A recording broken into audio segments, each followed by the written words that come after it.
Okay guys, maybe it's hard to make out, but this is where the solar is located. Now I've got two different angles, so I haven't really worked out which are the more efficient yet, but yeah, that's working pretty well. This is a panel that arrived that actually, if you can look here, had a lovely crack mosaic.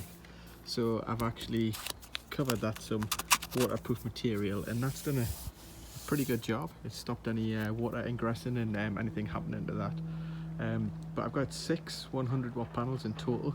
The ones here is what I originally started with, and then I built this extension on the back of the Playhouse, and this is where I managed to fit the extra panels on. Actually, the roof was designed around that. And what I'll do is I'll go around the front and you can see what I've done for the kids. So this is where the panels hide, just on the back sections, and the reason I designed this is that so they're all totally hidden in when you stand in the garden, you can't see them. And just the pole here, you can see where the ill-fated wind turbine from one of the earlier videos was located, which is nowhere near high enough for to get proper wind coverage, but it's just more of a fun thing for the kids. Okay guys, so the solar panels which I just showed you, the power from those runs from the back of the house to the front. Now that's one major downfall of my system at the moment, is that the cable that I've got is nowhere near thick enough. It needs a higher gauge wire, and so I'm getting a considerable voltage drop from the back to the front of the house. I've got about 600 watts of panels there, but even in the fantastic weather that we've been having over the summer in the UK, maximum peak I've ever been able to get is 350 or nearer 400. So there is a significant voltage drop there.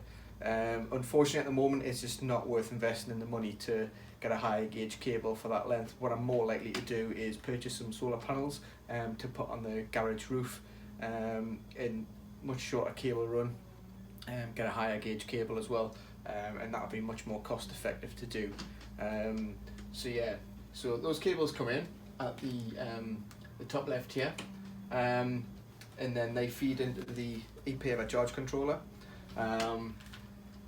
which then feeds into the batteries to charge the batteries. The inverter is hooked directly to the batteries as well, and the inverter is then hooked up into the mains power. It's only a 1000 watt inverter, so I've just got that on a regular plug. Hopefully I don't get too many derogatory comments on that. Ideally I would like another fuse board in here and feed that directly into there, but it's, you know, it is fused through the plug, fused through the breakers here as well. Everything is connected through breakers. I've got a lot more breakers on here than what I'm actually using. Had a bit of a spending splurge and trying to figure out what was the right amperatures, and so I've ended up with a few spare, so I've just popped those in the DIN rail. Lastly, I take a feed from the charge controller, and I've got a small little distribution panel, just a low voltage one, 12 volt, and that's been stepped down to 12 volts by a small Alphatronics device, DC to DC converter, and then that 12 volts is what feeds the lighting in the garage, lighting above the garage doors, CCTV, and a few other ancillary things. And it's just a handy to have that 12 volt, and then I've got a small 12 volt to USB power adapter that I use just to power the DiyBMS, which is the BMS for the system, which is what I've been featuring on the channel a lot lately.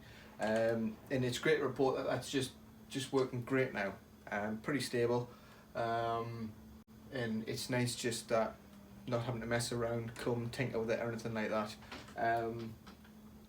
With the G-Till inverter, I've just got it set though that so it'll only kick in above about 26 volts I think, and once it gets down to 24 volts it cuts out, and so that's not going to over deplete the battery pack. The only thing I have got to be conscious of is that unfortunately the way the panels are located on the back of the Playhouse, there's a good maybe 2 months in the winter where I get absolutely zero output, and that gets shaded by a neighbour's property.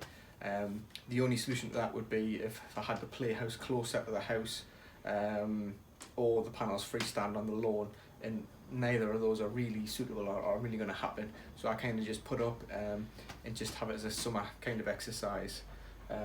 Like I say, with the garage, that will change, but that's just costing time to do that.